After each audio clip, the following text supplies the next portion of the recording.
What is going on, my broskiis? My name is Toadskii, back again, here to bring you guys yet another One Piece Treasure Cruise video. Today, we are here to talk about some limit breaks. Now, I have not read what any of these characters do for their limit breaks, so this is all going to be new to me.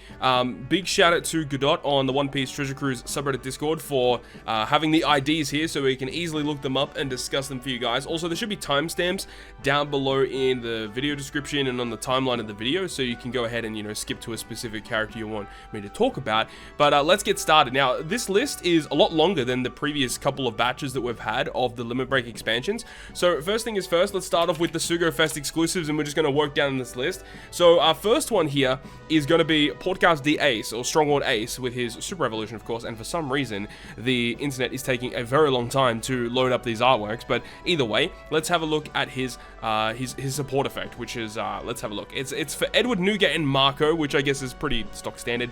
Once per adventure, when the supported character uses a damage dealing or health cutting special, locks all characters' orbs for 2 turns. Wow, okay, that's pretty good. The only thing is like for Whitebeard, right?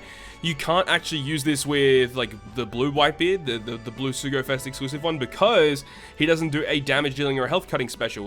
With his Super Evolution, he doesn't. The regular 6-star one does though. For Marco, I mean, I don't know many other Marcos that do damage or health cuts. I mean, I could be wrong. I mean, again, the only Marco that really comes to mind right now is the Psy Marco and the Sugo-Fest exclusive one, both of which don't do damage at all. But overall, like, locking orbs for 2 turns, that's really unique. That doesn't really happen that often. And look, you can still get a 1-turn orb lock. So yeah, look, character's orb. Okay, so yeah, all characters' orbs, and the supported character's orb. Yeah, so at least level 4 is what you want to get to. But I mean, if you want an additional turn, that's really good. I think it's a pretty good support effect. Do I think it's a good idea to spend medals to do it? Probably not, unless if you absolutely need it. But in a lot of cases, you probably don't. So he's okay. Speaking of Marco, the next one is 2868, which again is going to, as I mentioned, it's Sugo-Fest exclusive Marco. So Marco, let's have a look at his one. So again, only attaches to Ace and Whitebeard. Once per adventure, when the supported character uses their special, recovers 4,000 health. I think this is pretty good. This is not too bad. This actually would be pretty good on Log Ace. Log Ace, which is like that global first character. I wonder if it's actually going to be here. Log Ace. Yeah, this guy right here. Because this guy has a really unique special. Like, this guy's a very limited unit, by the way. He reduces your crew's HP to 1, and then you recover 7,000 HP at the end of the turn. So technically, you could have, the Marco attached to him, and then like you just recover, an additional 4,000 health. Like that is pretty cool. Do I think that it's worth maxing out? Probably not, again, but like this is not a terrible effect. Just to get 4,000 health just for free is pretty good, and depending on the situation, that could be like the difference between life or death. So it's good, but I guess only max these support effects if you need them for something. You shouldn't just max everything out willy-nilly. Let's move on to the next one, which is 2066 Sugo-Fest exclusive Jinbe. This 6+ is amazing, by the way. The int Jinbe. So let's have a look at his support effect. So, okay, so it's nothing amazing. He only attaches to Luffy as well, and he's a damage reducer and a stat booster. Like, that's pretty bad, considering, like, he only is on Luffy. Man, that's disappointing. It would have been nicer if it was, like, any fighter character or any powerhouse character, because, like, that's so restrictive, considering Luffy already has some of the best supports in the game, and he's a stat booster. So, like, yeah, this is pretty mid. No, I do not suggest maxing Jinbe. I think that's pretty bad. Hancock, 2434. So this is V2 Boa Hancock with her Super Evolution. So let's see what she has. So again, it's another stat boosting one. Damage reduction, 9% stats to Luffy, Marigold, and Sanderzonia. At least this is a little bit more usable, I suppose, because, you can still put it on Marigold and Sanderzonia, but a lot of the times, the best Marigold and Sanderzonia unit in the game are those 2 rare recruits, which most of the time you want to be partnering up with each other with their support. So, yeah, not that good either, and especially because, again, attaches to Monkey D. Luffy, which is not very useful. Next is Franky with his Super Evolution. So let's see what Franky's up and doing. He attaches to Luffy, Zoro, Usopp, and Robin. So essentially any of the Straw Hats that were available, or that were at Dressrosa, which makes sense. Once per adventure, when the supported character uses a damage dealing or health cutting special, boost the attack of fighter, slasher, shooter, and strikers by 1.4 for 1 turn. Dude, this is insane. Holy crap. This is a really, really good support effect. like just getting a free 1.4 attack boost. Like you could use this on stages where the enemy reacts to an attack boost, or if you just attach it to one of these characters and, you know, it's going to be a damage dealing or a health cutting special, which a lot of those characters are able to do. You know, you just get a free boost, which is nice. That can be like an additional bit of damage you might need to get through a boss stage. So that's really nice, actually. I like that. Franky has probably the best support effect that we've gone through thus far, I think. Yeah, I think for sure.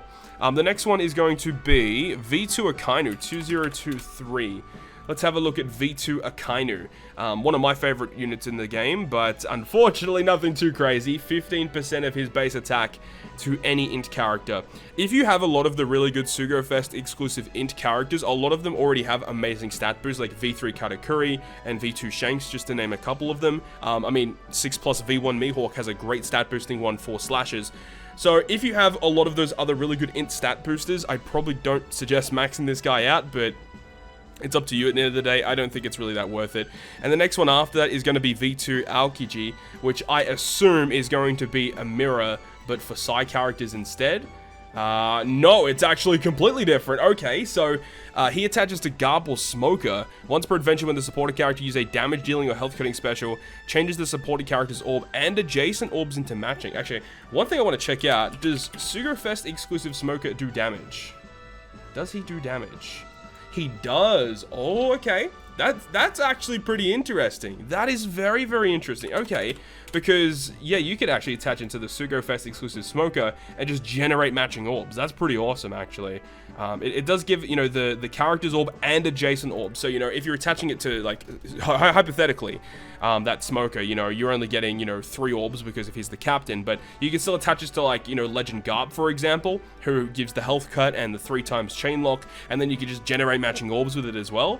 So again, it's very specific and very niche, so depending on the content and the team that you're building, this may be a very, very good support effect to have activate. This is a pretty unique sort of ability. And then to finish off the Sugo-Fest exclusives, we got my boy, Mr. Slam Jam, coming in. This is the 6+ of the version 1 Katakuri. I actually have no idea what this guy does. So he attaches to Cracker and Smoothie, and once per adventure when the supported character uses their special boost attack against delayed enemies by 1.4. Okay, this is pretty good. So the only real, like, limitation there is you have to attach it to a Cracker or a Smoothie character. And again, another limitation as well is, like, you know, he's a Katakuri character, so you can't put him on another team with another Katakuri.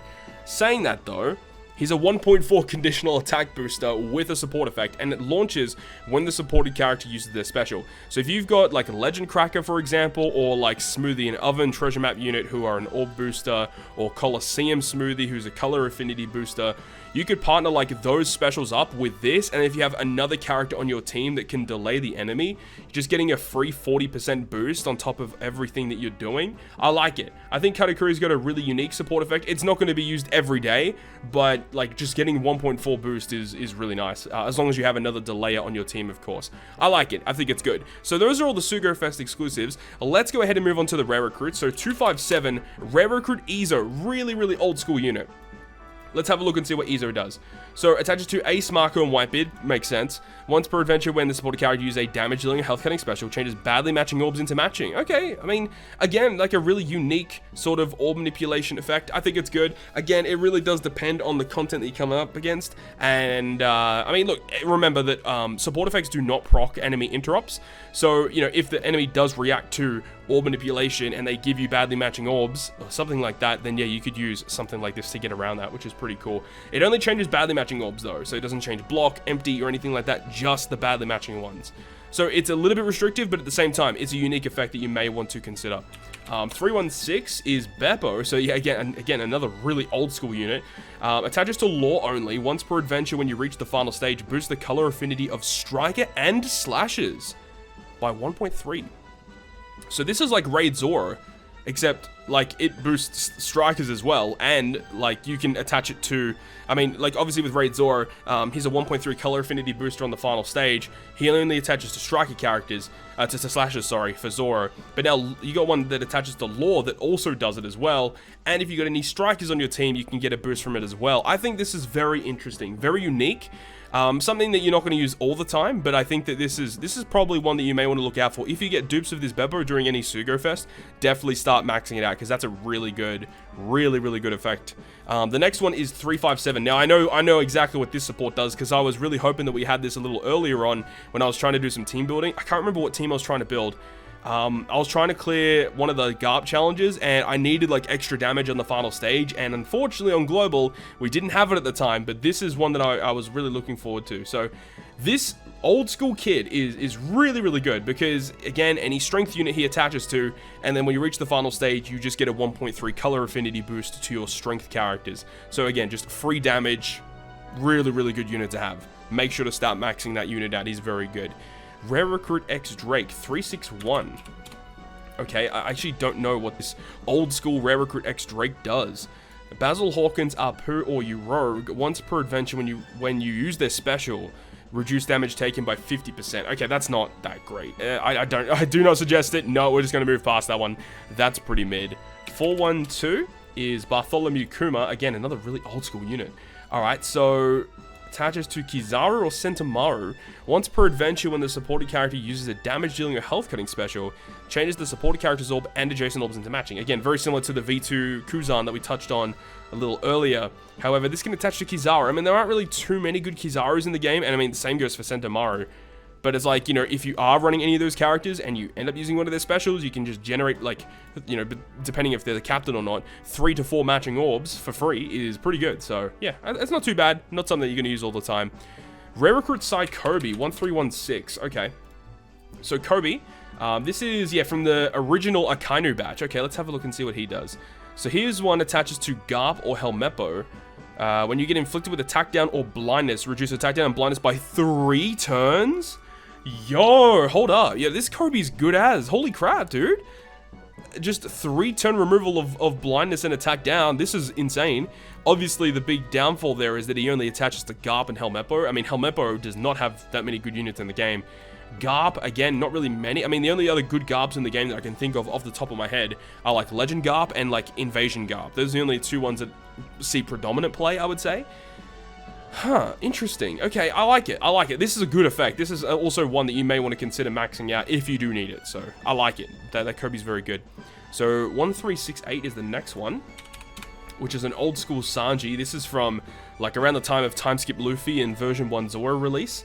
So, Timeskip Sanji attaches to Luffy and Zoro only. Once per adventure, when you get inflicted with paralysis or despair, reduces by 2 turns. Wow, amazing. So good.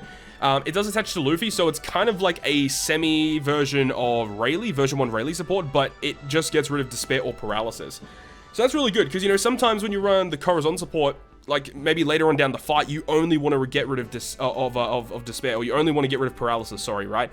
Like, sometimes you only want to get rid of the paralysis, but, like, you might get binded a little earlier on in the fight, which means it procs his support effect to activate, which means that you can't remove paralysis later on. So, you could actually have this just to remove paralysis instead of having to use, like, Rayleigh, for example. Or, if you don't have version 1 Rayleigh yourself, this is another good unit. Or, if you want to run a Zoro character and you want to get rid of paralysis and despair, you can now do that. That is awesome. I'm a big fan of that. That's a really good support effect. Massive fan. Vander Decken. 1947, okay. This random Fortnight Vander Decken, okay. Support effect. Only attaches to Hody. Once per adventure when you're inflicted with bind or special bind, reduce it by 2 turns. Hello? For a Fortnight unit? Wow, this is insane. This is very good. This is definitely one that I would consider maxing out. If his Fortnight ever comes back, or if it is available, definitely max this out. I mean, any Hody fans out there? I'm sure there's some of you guys. Probably not. But, you know, having a support effect like that, that's really good. I'm impressed. And then the last one that we're going to talk about is 2150, which is Chef Zeff. If I had to guess, I'm going to say it's going to be 1.3 color affinity to fighters. That's my guess. Oh, hold up. It's a bit better than that. Once per adventure, when the supported character uses their special, boost color affinity of fighters by 1.5 times. It only attaches to Sanji though, so I mean Sanji is actually building up a really good repertoire of good supports now, which is good. So yeah, I think that again another really good support. Dude, this support batch is insane. There are so many good units here. So those are all of the characters that we've gone through, the Sugo-Fest exclusives and the and the rare recruits of course. But then there is a huge list of only stat boosting ones, which we're not obviously going to touch up on. We're only going to be talking about the support effects that actually are worth maxing with medals. And I think that nearly every character we talked about here, nearly all of them, I'd like the rare recruit X Drake was pretty bad. But I think most of the other ones, I mean like Legend Jinbe and Legend Hancock were not good. Most of the other ones were actually very impressive. So, you know, hats off to the team for creating a really good set of support effects here. And I do think a lot of these are worth maxing out. Obviously, go through the timestamps again and see which one that you have or which one that you may want to max out in the future. But like one like this, like just generating an attack boost, or like Katakuri just generating a random conditional boost out of the blue is very useful. And then the rare recruits have some nice utility with orb manipulation or utility by debuff removal. Very cool. So that is going to wrap up this video today. Let me know down below in the comment section which of these support effects did you like the most, which ones of them are you going to max. I think a lot of them are very good. So that's going to wrap up this one today. I really hope you guys enjoyed it, and if you guys did, make sure you go ahead and leave a like. And if you want to stay up to date with all the content that I post, including more One Piece Treasure Cruise content, make sure to hit the subscribe button down below. But other than that, guys, I'll see you guys within the next video.